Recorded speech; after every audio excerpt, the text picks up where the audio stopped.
Dearest Hugh. Oh, I've had the most dreadful luck. I feel terrible that you've been left alone all this time. The traitorous Dr. Gray tried to steal the annular spectrum, a ring I developed to allow perception and alteration of colour. Some call them impossible colours. Impossible for Dr. Gray, maybe. Anyway, something went wrong. I turned a strange shade and became invisible. The ring, it fractured, scattering coloured shards far and wide. I stayed at home for many weeks, watching, waiting, existing on this coloured plane. I couldn't speak to you, nor interact with anything in the mono world. So I left. I left for the university where I hid away the coloured tools I had created. I pray you have found what is left of the ring.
Since the beginning, we have pointed to the sky and declared it blue.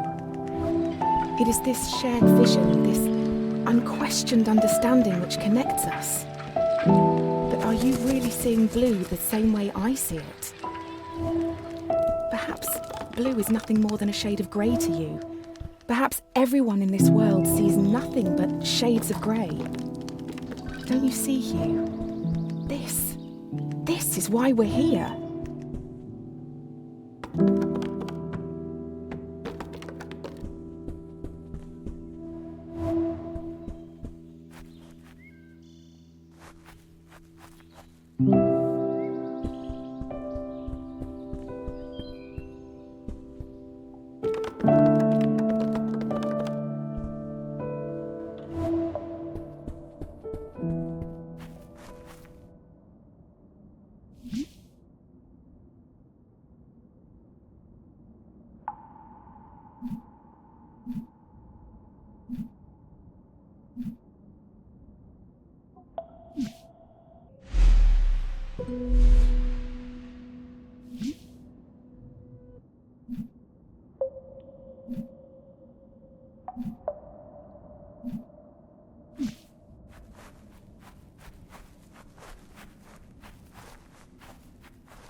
When you enter a cave expecting a waterfall, the chances are your expectations will be met. But if you discard those expectations, don't you think instead the cave will be full of surprises? I ask for you, Hugh, to abandon your expectations, to pull me back from the brink of unreality. I need you to see the world not for what it is, but for what it can be.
know, Hugh, that purple is at the very end of the visible spectrum.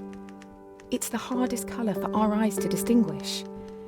Now, imagine a shade one step further than purple, a colour beyond what we can actually perceive. We call these impossible colours.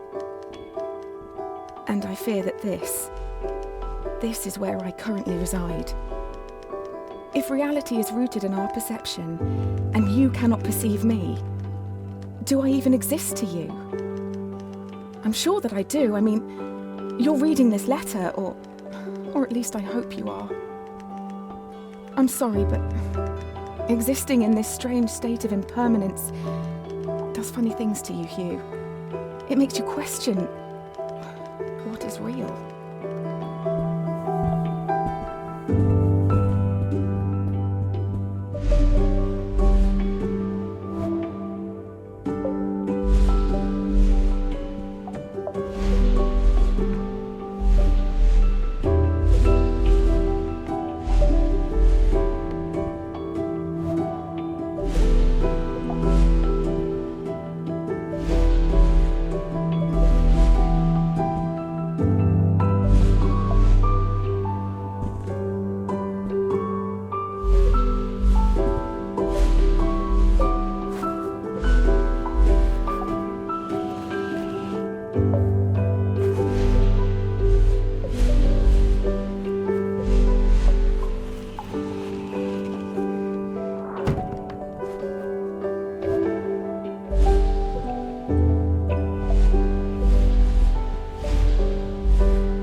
The university gardens were bathed in an earthy orange light when I first met Dr. Gray. Summer had come and gone, and a cold autumnal crispness had caught me off guard. I sat on the grass, surrounded by my books and papers, when a cool breeze threatened to blow my notes across the lawn. A page escaped my reach and took flight. A man not much older than myself chased after it, catching it on his third or fourth attempt. I remember his gentle smile when he returned it. He started talking, and I was surprised that he had read my work in the university journal. He said he was a professor and that he hoped we could work together someday. It's funny, Hugh, how something so small can change so much.